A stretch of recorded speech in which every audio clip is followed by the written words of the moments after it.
I want us to become brothers again like we used to be, and for us to find ourselves and bond with each other. Can we agree to that? Opinions vary. Welcome to Three Brothers Filmcast. I'm Anders Bergstrom, and I'm here with my brothers, Anton and Aaron. My last name is the same as my brother's. And this month we're talking about Ridley Scott's latest epic, Napoleon. And here we go. Few directors today can credibly mount a large-scale battle scene the way Sir Ridley Scott can. From the Oscar-winning crowd-pleaser Gladiator to 2021's The Last Duel, the British director, now in his sixth decade of filmmaking, can be reliably counted on to bring his impeccable eye for production design to historical epics that combine a sense of scale with gritty violence.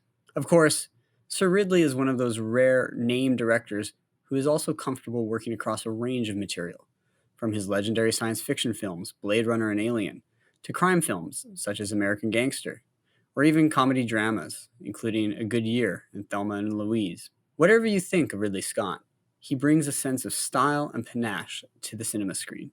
While Napoleon might seem to obviously fit into the historical epic mode of Ridley Scott film, this exploration of the famed military commander and Emperor of France come conqueror of Europe is equally focused on his complicated romance with Josephine, his lover and friend to the end of his life in exile on the island of St. Helena.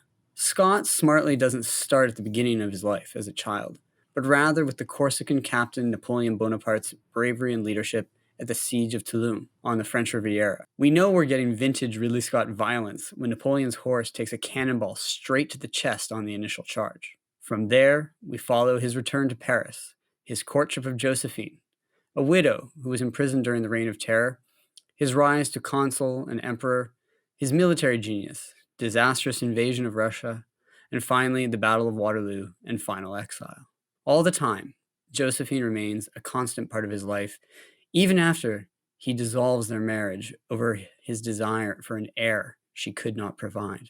The film presents a complex portrait of the world's striding figure, a man whose desires and ego seem hardly satisfied by his accomplishments, eventually leading him to destruction of the two things he claims to love above all, France and Josephine.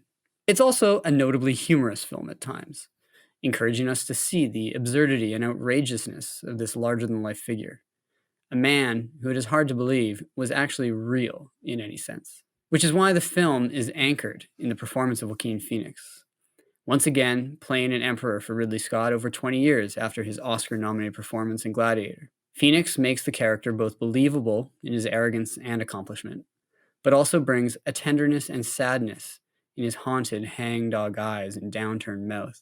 Phoenix is an actor hardly afraid to put his all into a role, and this role feels to me like a further cementing of him as one of our most accomplished popular performers, following up on his Oscar win for Joker. Rising star Vanessa Kirby brings a sexiness and woundedness to Josephine, a woman with her own ambitions, but also one who is deeply hurt, having to play second fiddle to the nation in her own lover's ambitions. After playing the wild child Princess Margaret in the first two seasons of Netflix The Crown, Kirby is comfortable in the role of a woman at odds between passion and duty. Napoleon offers a lot to discuss. It's a big film, with a lot of, at times, conflicting tonal shifts in mood and focus. But the historical figure of Napoleon is bigger than any film can really capture. And so Scott's attempt to provide an epic canvas for the personal exploration of this man of destiny seemed to work pretty well. Some elements of Napoleon's life and his historical role, including the mark he left on French institutional life, are given short shrift. But what Scott does offer us is a series of passionate and entertaining vignettes in the great man's life. Images of undeniable power, such as the burning of Moscow, or grand scale, with tens and hundreds of thousands of men on the battlefields of Austerlitz or Waterloo. Now, I was pretty happy with this film. I had a good time watching it. It looks great. It may lack the personal touch and focus that, for instance, Martin Scorsese brings to his recent epics, but Scott can be relied on for his craftsmanship and eye for entertainment. What I especially appreciated is how what could have been a dry historical lesson is a good time at the movies. It flies by, 2 hours and 40 minutes, and the lead performances are very good. It might not be my top film of the year, but it's the kind of film I like, and it reminds me of why I like Ridley Scott, even as others criticize him. Okay, Ramblers, let's get rambling.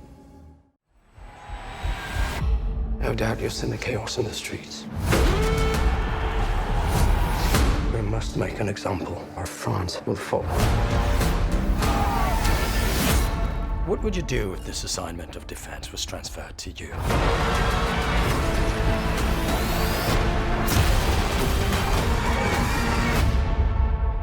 I promise you brilliant successes.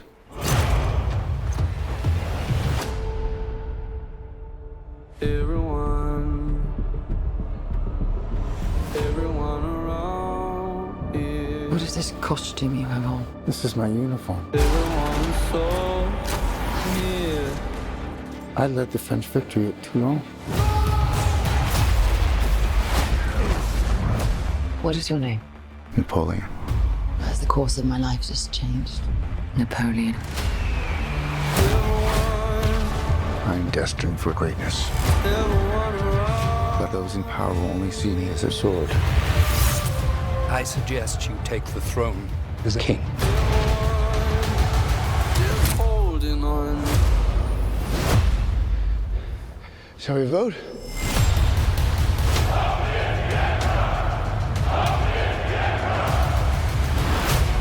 So what did you guys think? Did you have a good time with the film? Aaron, you saw the film ahead of Anton and I. Did Napoleon deliver on what you expected from Ridley Scott? Yeah, it delivered as a Ridley Scott movie, and I think that's part of the reason why I had fun with it. And I like your intro because it's just on a pure like scale factor. I don't think there's many directors that can handle what he does here. I think even if you're going to critique the film's approach to Napoleon as a figure, there's like kind of two ways you could do it. You could say you don't like the fact that the movie really goes all in on the Napoleon complex aspect of him and creates this kind of little boy petulance narrative that goes throughout the whole thing, especially with his relationship with Josephine, where it's as much almost a like baby wants mommy kind of thing as it is a like I'm the king and you're my queen kind of thing. But then on the other hand, it's just, it's somewhat abbreviated, even though it isn't his entire life. It's his professional life, so to speak, right? His political life. But that's apparently, there's a 4-hour, 10-minute version that Ridley Scott has that he's going to pump out at some point in the future. So I feel like I'm not so worried about that. And honestly, I don't need a historical film to line up with my own understanding of the historical figure to enjoy it. But the thing I really do fixate on with this movie is just like, okay, there are some awesome battle scenes in this movie that are like way more enjoyable than any large scale fights I've seen in comparable films of the last like 5 years. Definitely. And I think the Battle of Toulon and the Battle of Austerlitz especially are like really rousing, interesting, grand scale action scenes where he doesn't seem to be just like repeating himself either. I think Austerlitz especially, because there's so many different layers to Napoleon's strategy there, that you actually get a good sense of his mind as a tactician within that battle. And then you also get a dramatic irony and like a tragic element to him, because he uses the elements to an advantage, which becomes his undoing in his own like egotistical run to Moscow and then his conquest of Russia, where it's like if he had just assumed that like he was fighting himself on the battlefield, he wouldn't be undone there, but it's just one of those things of like a kind of pride before the fall. But yeah, overall, I think it's an enjoyable epic. And I can see it being the kind of movie that a lot of people who don't go see a ton of movies, especially maybe a bit of an older crowd, going and like enjoying, even if I don't think they're necessarily going to love the portrait of Napoleon as a figure that this film creates, which really does lean on Joaquin Phoenix's role in the center of it, where it tailors Napoleon to Joaquin Phoenix as opposed to the other way around. Like, I mean, I want to get Anton. I want to get your take in a second here, but I think that, Joaquin Phoenix is the center of the film. And, one thing I'll note is that Ridley Scott here isn't, nobody's trying to do French accents. This is Joaquin Phoenix, in all his normal mannerisms and tics to some degree. And yet I think that he's channeling that into the character of Napoleon in a really effective way. But Anton, what did you think? I would say I have much more mixed feelings about the movie. I don't love its portrayal of either Napoleon or the history, although there's lots that I like and admire about the film. I also think just on a setting aside my take on Napoleon and say Joaquin Phoenix's performance, we'll set that aside for now. I don't know if the movie works in terms of how it tells its story. It felt incredibly choppy to me, and a lot of people are just, there's so many rumors and so much about this potential 4-hour movie coming out. And that, of course, in given Ridley Scott's tendency to have these director's cuts, or to sort of recover or change films in the subsequent versions, I wouldn't be surprised if this is going to come out or not. But I've also heard rumors that Apple kind of encouraged him to trim it down so they could get it out in theaters, so that they could have a run at Oscars and things like that, when maybe, so I'm just curious about the whole production side of this. Is this really the version he wanted? Because to me, there's just pieces that are missing in the story, both on terms of like his rise and fall, that sort of arc. So to me, like, I don't know. I wouldn't say that I disliked the movie. I kind of enjoyed watching it, but I really am not, I wasn't overwhelmed by really anything in it. And I was kind of disappointed by certain aspects. It's interesting because I mentioned in the keynote that the film does play as a series of vignettes. Yeah, I think that's a good way to It put doesn't, it. It's I like, don't think that there is necessarily an overarching through line except for the relationship with Josephine.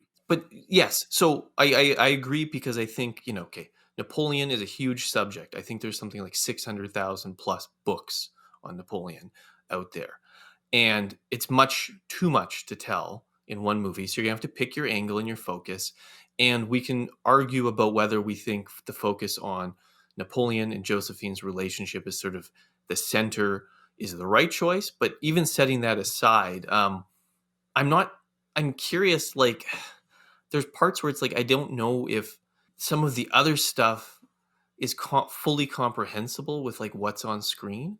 Like, do we actually understand how he becomes first consul and how he then becomes emperor? Like, it feels like there's gaps on how some of this stuff Absolutely actually happens. And I felt like it's missing. There's ellipses.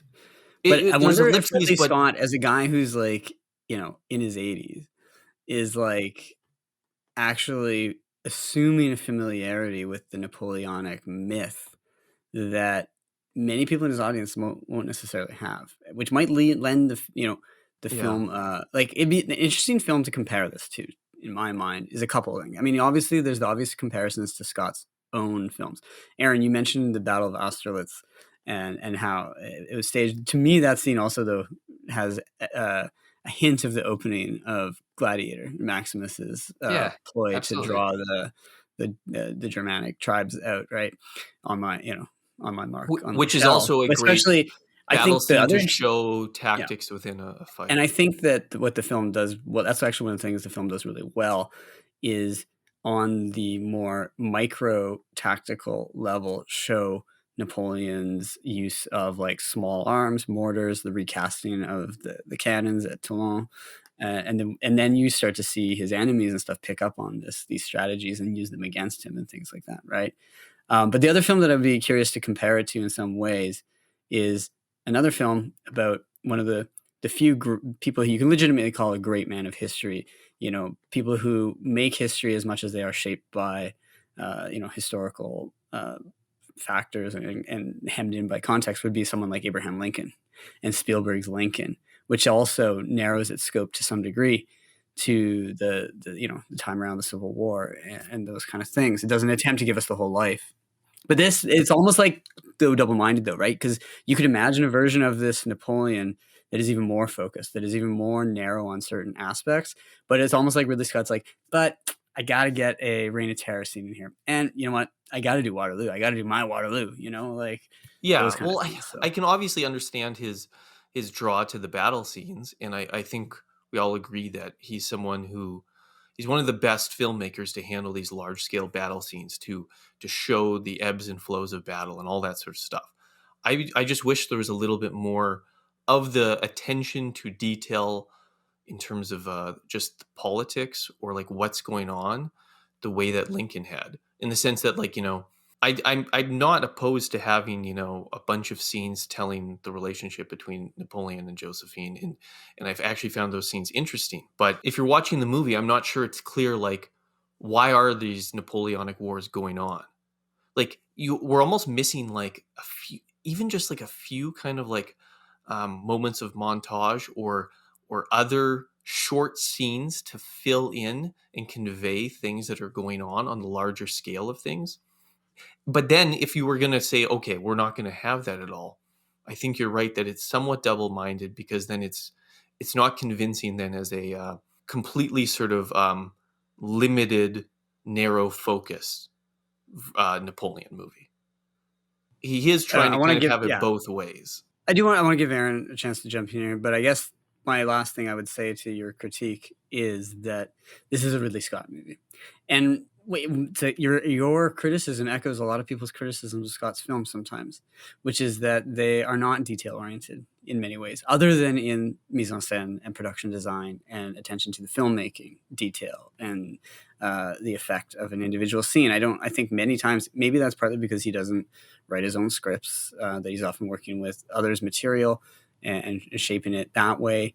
That to me, this though feels like a film which many of the criticisms are criticisms that can be leveled at many Ridley Scott films, even other ones that I really like. Well, I think even the historical criticism, like maybe even if he doesn't want to make a movie that's particularly interested in the political side of Napoleon and that sort of stuff, Gladiator has a narrative that has such incredible momentum, and we're never unclear what's going on in that movie. In fact, it's one of those movies that I think partly it's so successful because it has such an incredible, there's so much energy to its plot line. And this movie, like, is this a rise and fall, or what is this? Like, you know what I mean? I don't know what kind of even story this is, because we see certain trajectories in different parts of his life, but I'm not even sure, like, what the movie's trying to say is, like, on the war level versus on the personal life level. To me, it kind of feels incomplete in that sense. Like there's literally pieces that have been pulled out of it. But Aaron, like, I don't know, where do you stand on, like, do you think that this was a good focus for how you tell a Napoleon, or setting that aside, like, are you just satisfied enough with the pieces we got? It's a tricky question because I'm not like entirely sure how you tell a Napoleon movie.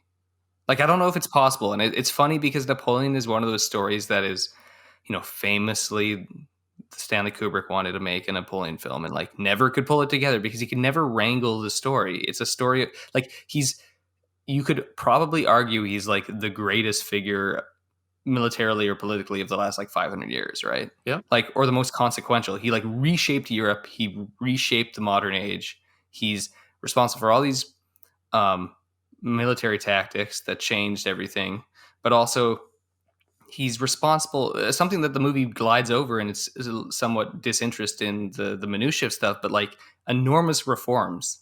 Like people, you know, we have this, I've noticed this in like a lot of reviews talking about Napoleon as like one of the great tyrants of history.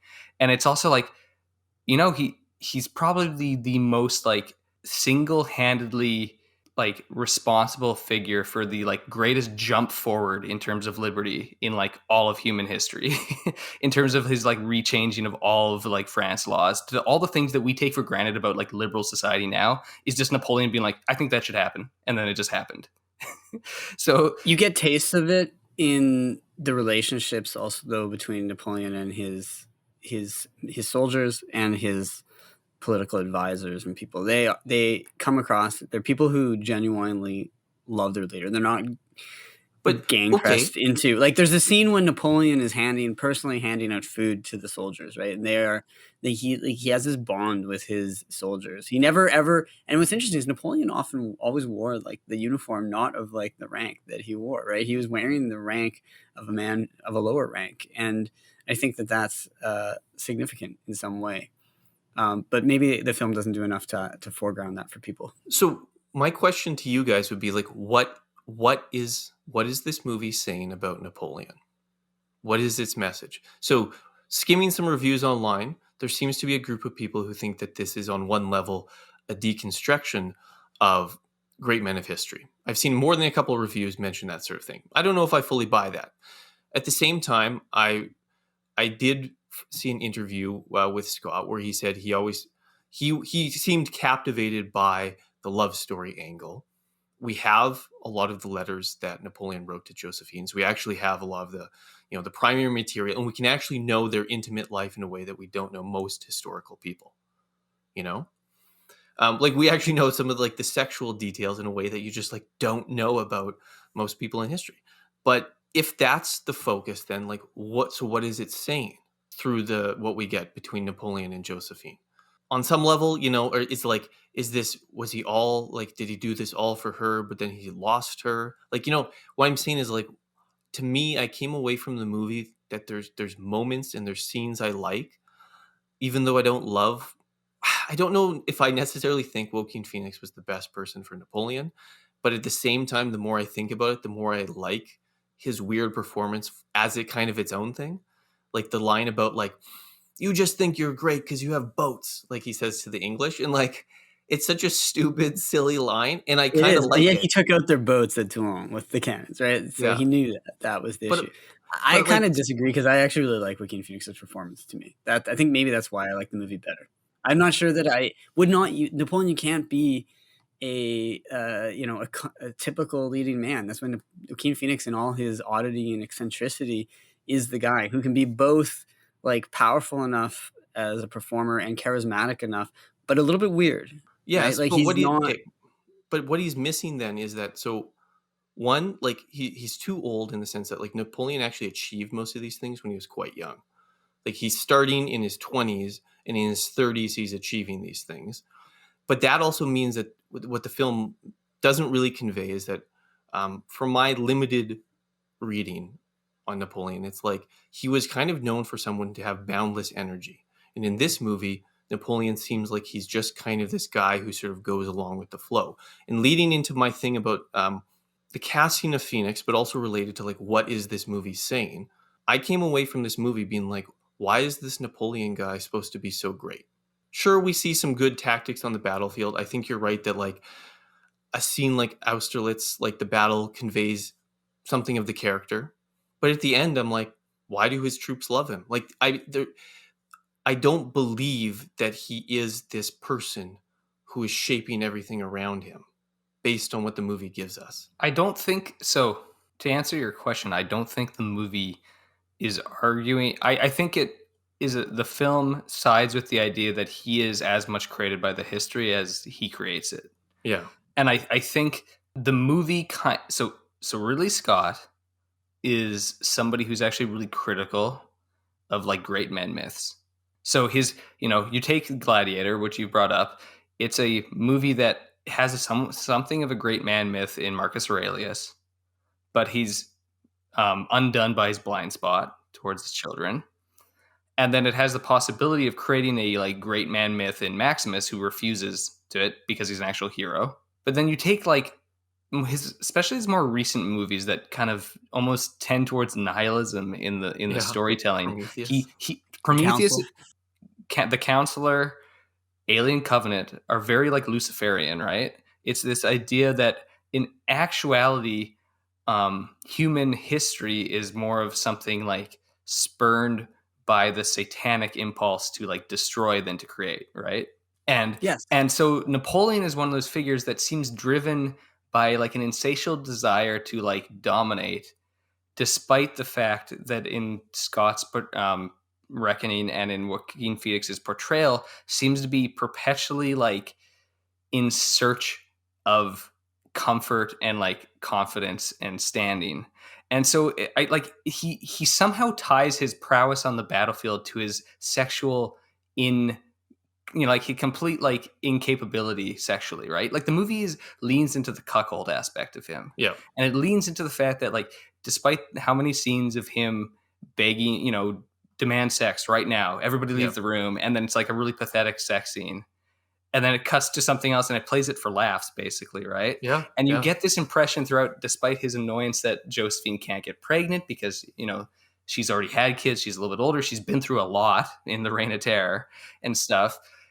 the movie still, despite the fact that, you know, he does end up having a child with the Austrian princess, it kind of lays the lack of an heir squarely at like his feet more. It's like He never considers that. Yeah. No, but the movie leans that way of the idea of like he never considers that it could be him, and it never considers that it's like almost a very. This is a weird tangent, but so I don't know if either of you guys have seen The Last Duel, his previous film. I've seen it. It's great. Okay, I missed that, but I'm definitely going to catch up. I think The Last Duel is one of his best movies, but I think it's also a really strong. Definitely one of his best script. of recent years. Yeah, but like it's a really strong script. Yeah, and the whole extended court scene in The Last Duel continuously comes back to the thing that the priest / prosecutor will bring up, which is that a woman cannot conceive if there is not love in the moment of conception. Like, we all know this biologically true, so you can't be raped if you conceive. It's kind of it's one of those things in there where it's like, you know, if there's no love in the relationship, you can't have a child. But if you have a child as a result of a rape, then you actually were in love with the man, so it's not rape. It's like a really convoluted, horrible way of thinking, but it's a thing that's currently brought up in the arguments in that movie. And the movie views it very negatively, it correctly looks with scorn upon that kind of argument. But weirdly enough, this movie seems to almost make the argument that Napoleon's lack of actual love for Josephine is what stops him from being able to conceive with her. So on some level, is this whole movie a sexual I actually read comedy? it a little bit differently. Yeah, I do. I actually do think it is a bit of a sexual comedy, but I think it's a tragic comedy. I think it is a tragedy of a man whose desires outstrip his even ample accomplishments in many ways, right? He's never satisfied to some degree, even though he already has everything that he really truly desires. He has the emperorship of France, he has Josephine's love, but he always wants a little bit more, and he ends up destroying, because he's so great that only he has to undo himself, right? Yeah, he has to crown himself. Hubris or the desire exceeds the I think grasp. I think it's a hubristic kind of thing, right? And so it mirrors his relationship with Josephine, with the Moscow and campaign, and the Waterloo even. And so to me, that's how I read it, as like the film is a tragic comedy that mirrors his personal life and that other aspect of it. I'm not built like other men. And I'm not subject to petty insecurity.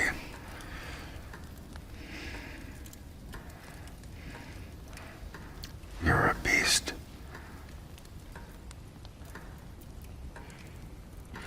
I feel sorry for you. You want to be great? You are nothing without me. You are just a brute that is nothing without me.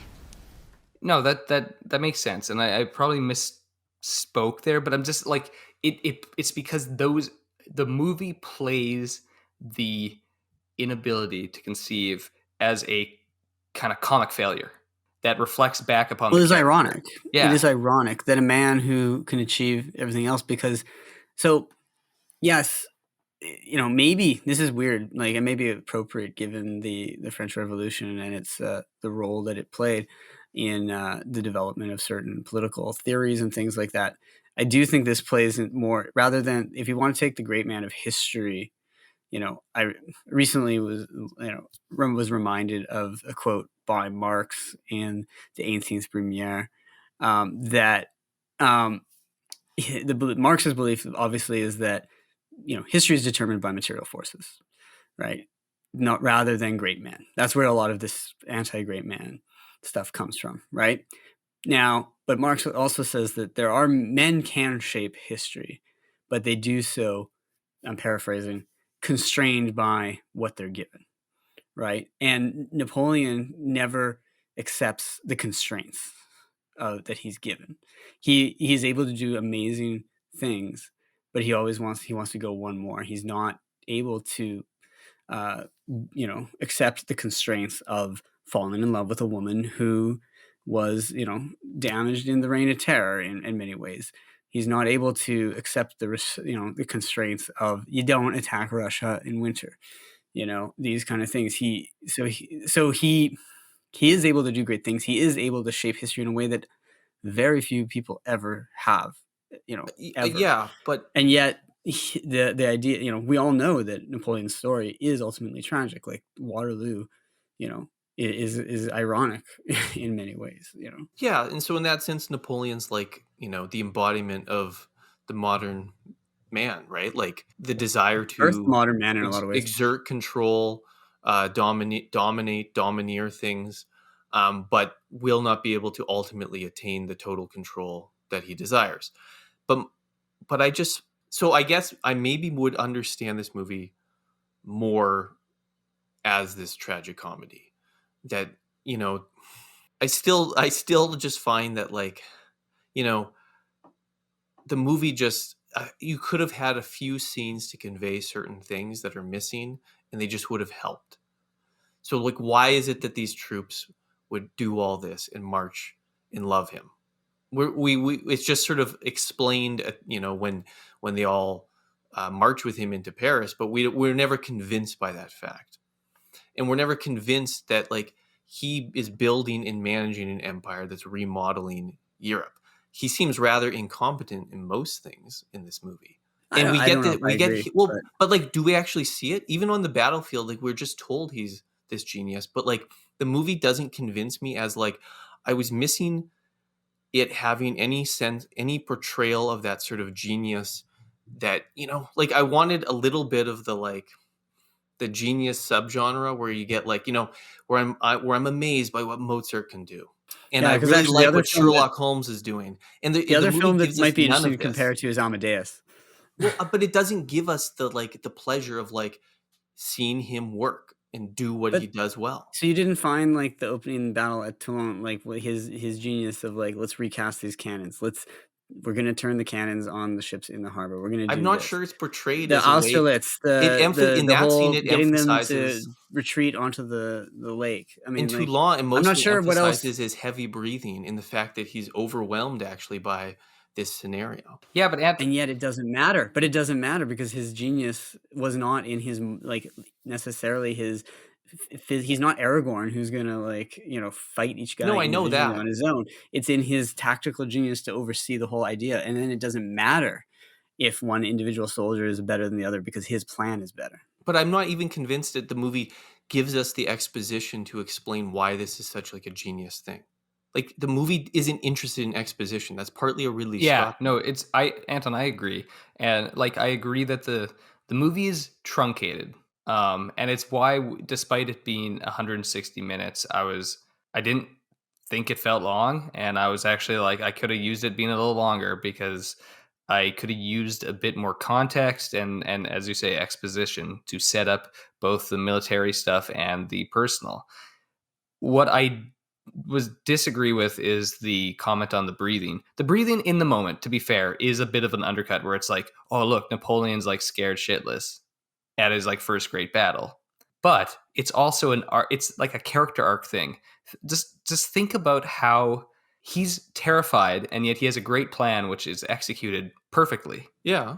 And then you take Waterloo, and he's literally sleeping on his own feet because he is so overconfident about his plan. It doesn't matter. Nothing matters. He doesn't have to react to the fact that they've spotted the Prussians coming 8 miles away. He doesn't have to react to the fact that it's raining. He just, like, I'm just doing what I do, and I will conform the world to my plan at that point. And he's so confident that he's literally sleeping in, like, the sights of a sniper, and he just doesn't care.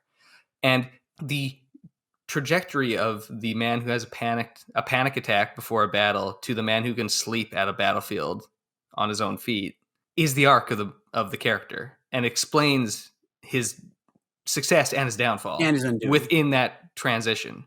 I'm not saying it's, like, perfect. I'm not saying that it shows every element of the journey, but I do think there is a genuine arc in this film, and there's an actual, like, character study here. I just don't think we're actually getting the full, like I don't want to say it's a good script or a bad script because we're not getting the whole script. I would agree that the script is probably one of the weaker parts of this movie compared with the direction and the performances and things like that. But, like, even at the Battle of Toulon, like, within that battle, he, by the end, like, I mean, the dude had his horse blown. That's like a shocking bit when the horse I mentioned in the intro, right? But then how he ends the battle is it's a he great- digs his it's hand already a into famous the moment. horse and pulls out the cannonball and give it to Mother, right? Yeah. Like it's already he's determined that he's not going to allow his own individual fear and the danger to stop him from building that myth, and that's a moment of myth building for him. right? I'm not saying that the movie should have had Napoleon be like badass in Toulon. My point is that the movie is interested in showing his physical weakness in that moment. Yeah. What I'm saying is that what the movie is interested in Napoleon is those kinds of things. What it's not interested in is Napoleon writing hundreds of letters, managing an empire from a tent somewhere in Poland while he's managing these other big battles. It's not interested in the fact that Napoleon was interested in rebuilding Paris down to being like, why isn't this church being demolished yet? While he's also, planning like Austerlitz and Waterloo. What I just mean is like, it's not interested in this sense that Napoleon is someone of immense capacity. In fact, it actually portrays him as someone who has a very narrow set of skills, if he has skills. But I do think it's missing certain pieces of how does he become. It's very much just set up that it's inevitable that he would become consul. He's sort of man in the right moment, joins the three, right, and then kind of just becomes emperor.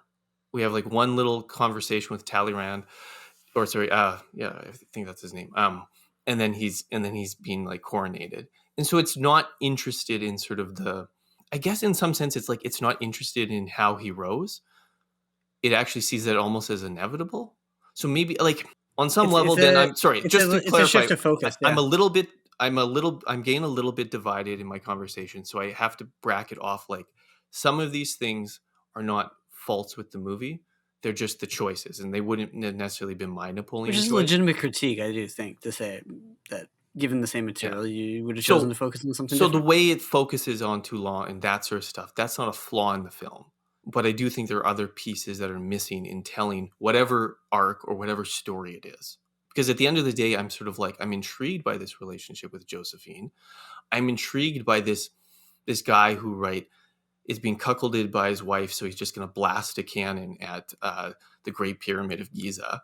But like, but then I'm like, I'm still not entirely sure thinking about this movie. Like, okay, what is it saying? It's funny you bring up that I love the specific pyramid moment scene. But see, here's the thing, Anton. This is That's why like the best image in the movie. I think why the movie might be frustrating, but also kind of awesome. It's a weird mix, and I don't think it's like a perfect film. I don't think it's like one of the best movies of the year. I just enjoyed watching it, and it's a movie that seems very fixated on making Napoleon out to be this like baby, but then it's also like he's such a badass that he can defeat the entire British Arab army by just blasting a pyramid, being like, "Screw you! I'm just gonna shoot the greatest like architectural achievement treasure in the world." human history. That I like that. Again, to go back to the things that I like about Ridley Scott is his sense of scale, his sense of composition. Like that movie gave me a sense of scale of the pyramids that you rarely get. Oh yeah. Like when they're going, and then when they go down underneath it to look at the mummy and stuff like that, like it's awesome. they're as big as skyscrapers, right? Like that was actually a very good scene. I love all that. Staring I at wish the mummy, there was more, and then sort of shifts and stuff. Yeah, that was great. But also like just on that, like just think about the fact that this is a level of cinematic storytelling that not as many filmmakers can do anymore, in which he has summed up an entire chapter of a person's life in one image. Mm-hmm. And it's even an invented image, but you don't need anything else in that moment. You don't need the battle. You don't need any of the other stuff. All you need is his petulant look, and he just orders to shoot the cannon. And that's it. And it's just one of those moments of like, Scott gets that because it's a classical filmmaking thing. And in terms of historical things, there's a sense also which Napoleon was one of the ways he revolutionizes warfare is in his understanding of gun firepower as like artillery, actual artillery as like and using it with cavalry and other things as like the primary thing. Like I think other commanders before that still hadn't really understood the potential of artillery. as like, and now we, you know, are in the age of like aerial bombardment and things like that. Like Napoleon did change like the world for military. But the other film that I mentioned earlier was Amadeus, right? And you said that we don't get a sense of him as a genius the way we get like Tom Hulce's Mozart as a genius. But Tom Hulce's Mozart, you know, is if you describe Napoleon here as both a genius and kind of a petulant child, in the same way that Tom Hulce's Mozart is both a, you know, absolute genius, and also, as you know, others, Salieri and others describe him as just a horrible creature who is just like so irritating in some scenes, right? But I don't know when the last time you watched Amadeus was, but like this film also captures a little bit of like trying to make the scenes in Paris of like having the ball after the end of the Reign of Terror, the survivors ball and things like that, giving it a bit of that like kind of almost punk edge that Amadeus tried to do with the court of Joseph, Emperor Joseph, right? That was Mozart.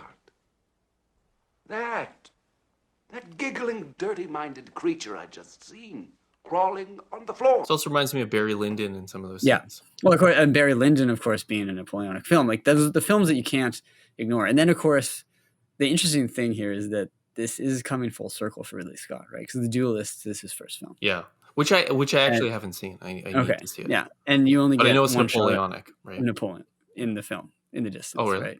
So this movie is, if I recall correctly. So this film is an interesting, also maybe it's just also my bias is that I actually think talking about those films, especially like Barry Lyndon, which is one of my actually favorite Kubrick films, is I actually think Napoleonic era combat. I think we need more movies about it because I think it's actually one of the best. Yeah.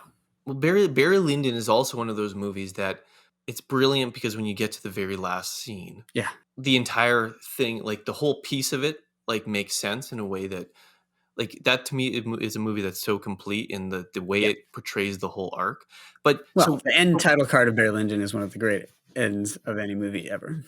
But comparing this to other Ridley Scott movies, I feel a little bit like I did after I saw Kingdom of Heaven in theaters way back in 2005? Yep. 4. Yeah, 5. Yeah. 5. Yeah. I was really pumped to see that movie. That was like, medieval, like Crusades. Like there's basically no movies about this stuff. I loved Gladiator. And I came away being like, wow, like this had some amazing battle scenes. And when I watched the movie in theaters, I came away really not understanding what the movie's story about. Is it Balian? Balian of Ibelin. Yeah. What Orlando Bloom's knight, what his arc was, what his story was. And then I watched the extended version, and that fixed that for me. And there's other features of that movie that I loved initially and are still good. It's his best movie. Well, come on. This is the guy who made Alien and Blade Runner. Come on. That's a bit much. No, I think it's his best movie. I just think like Kingdom of Heaven, we got to open up to Ridley Scott later. But like, so Kingdom of Heaven, like to me, this movie, I'm just wondering like, what would I think if I can see some of this filled in a bit more? And that relates to also like, you mentioned Ridley Scott's like his ability to build worlds. Again, for me, this movie, like, I think there's moments that like, some of the sort of the parties in Paris that start to convey like a lived reality in the time period very well. And then there's like other pieces that sort of shifted and I didn't understand this world. And so again, I'm wondering if it has more breathing room, if the whole world building of this would just be better. Again, this is all like on some level hypothetical. Everyone's sort of like, is it going to be the 4-hour version? So I can't bank it all in that. But I think for me, the Kingdom of Heaven comparison, I still probably like this less than I like Kingdom of Heaven after my first time. But I still feel a little bit like that where there's a lot I like. And then there's just parts that I'm like, I'm not sure how this works. It feels like it actually just doesn't work for me in certain ways. Aaron, I wanted to ask you, what did you think about some of the supporting performances in this? Oh, you mean I mentioned Vanessa Kirby, but we got to talk about our man Tahar Rahim as Paul Barras. Yeah, no, I love him. Head of the directory. Okay, Tahar Rahim is like maybe the most underrated actor currently working. Like I think he's like near the top of like really good actors who's just never been given his leading role in which that will win him an Oscar. In like Because sort of Hollywood. Yeah. Other Because than, you even like, take French films, you take a TV show from 5 years ago called The Looming Tower about like 9/11 and stuff. He is so good in that show. Like, he makes that show incredible. Because a bit of, the history in that show is a bit like questionable if you actually dig into things. It's a very like kind of conventional take on Al Qaeda and things like that.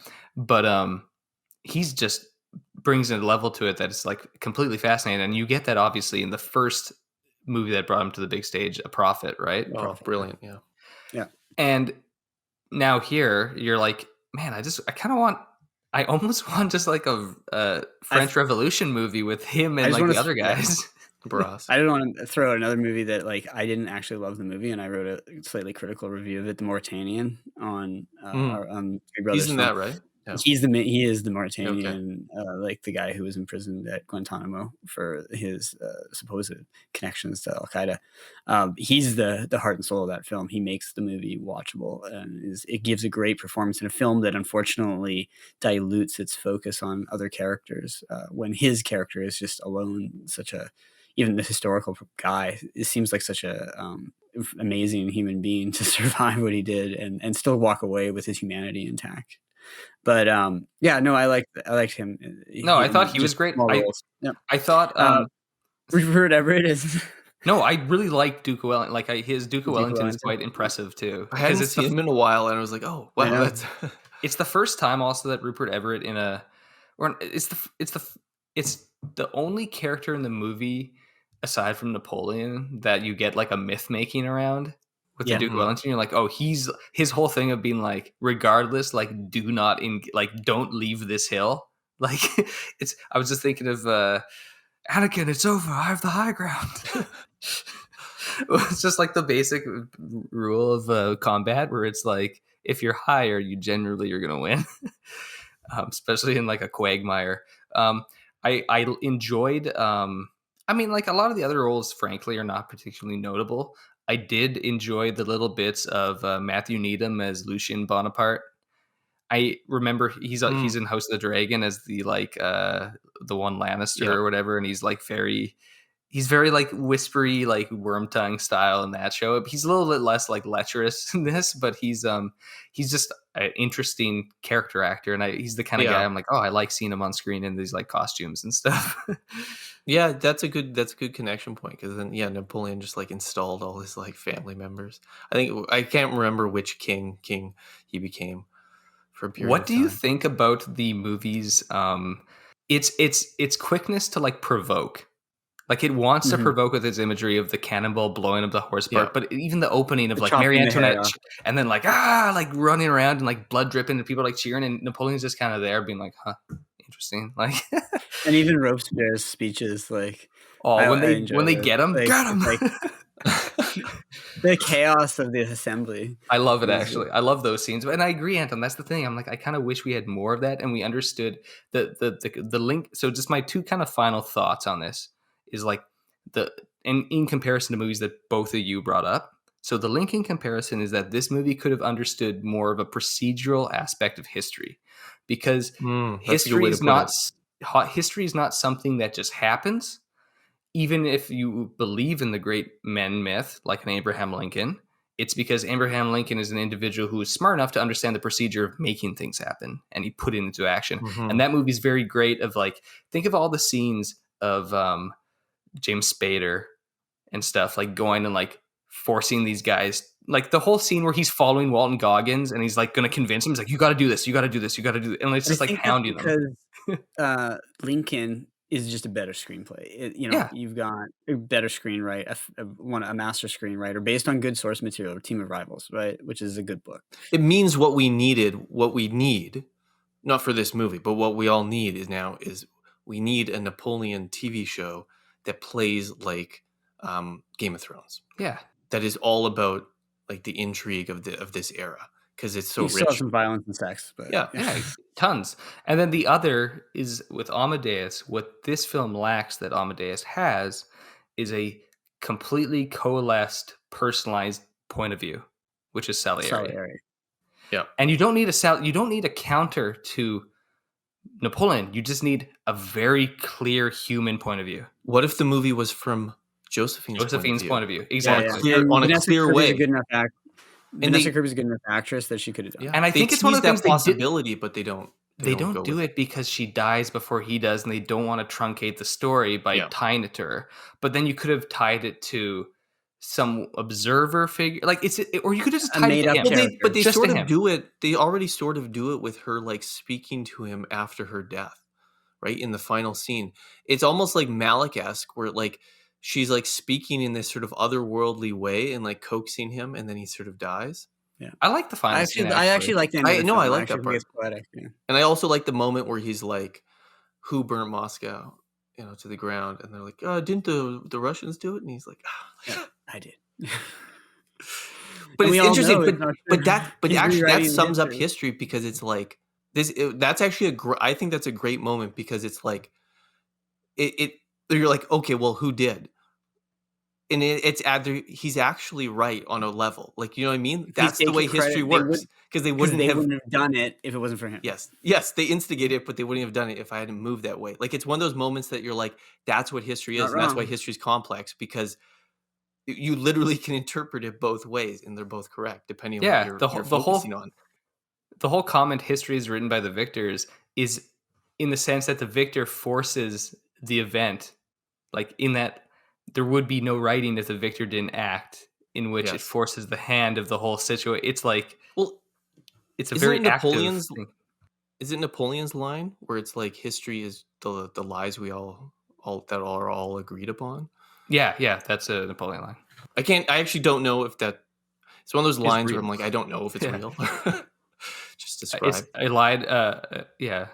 Did you want to say anything? Like, I just wanted to mention, because we had talked about cast, but like, just briefly on like Vanessa Kirby, I thought she was well cast, because so the character, like, I think you're right that she's definitely, her performance is definitely building on her other, royal performance, right, in The Crown, but she's also well cast, because I feel like my understanding is that like Josephine was like was admired for her, like her beauty, but also like just her like everyone at the time knew she had this voracious sexual appetite, and she was like known for that. You want to be at the party that she's at. Yeah. And so like I feel like she's able to combine you believe her as this sort of this noble woman in the role, while having that like that sexual or erotic like energy in a way that I feel like certain performances. That's why I think it's really interesting that she's introduced in the party in the room. We walk in.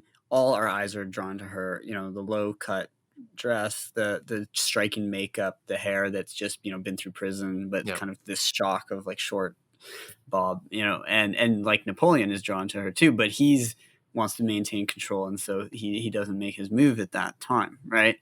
So, but the way that whole scene is staged, I think draws on Vanessa Kirby's charisma in that performance. Yeah.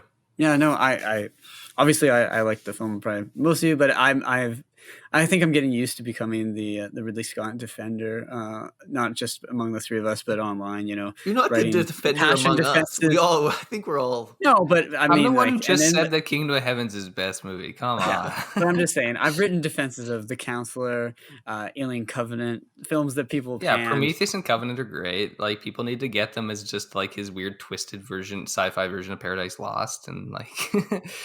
No, I mean Ridley Scott is. I even liked House of Gucci.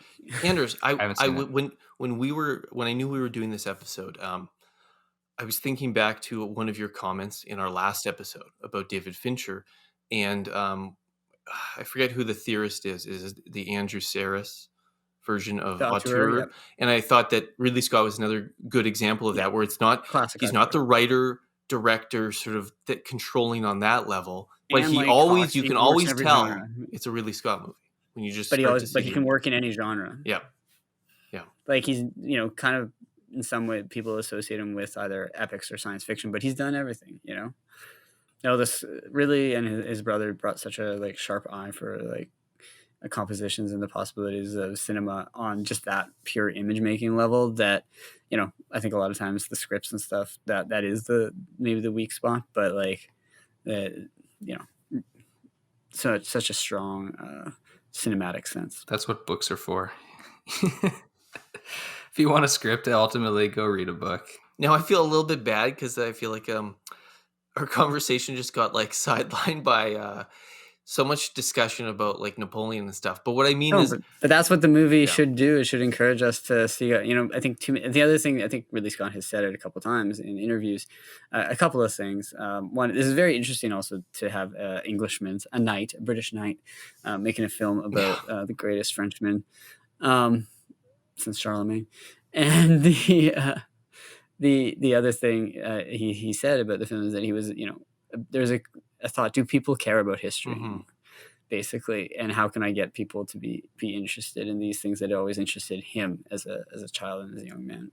So. Well, I definitely say, even though I have mixed feelings about the movie, I'm happy that there's this Napoleon movie out there, and we we still need to tell movies like this where you have your historical figure, and we're going to explore it. I found the crown of France in the gutter. I picked it up with the tip of my sword and cleaned it and placed it atop my own head. The most glorious, the most august Napoleon, Emperor of the French, is crowned and enthroned. Long live the Emperor! Long live the Emperor! Long live the Emperor! All right, so thanks for listening, and we'll catch you next time. Goodbye, Mr. Bond. I bid you farewell.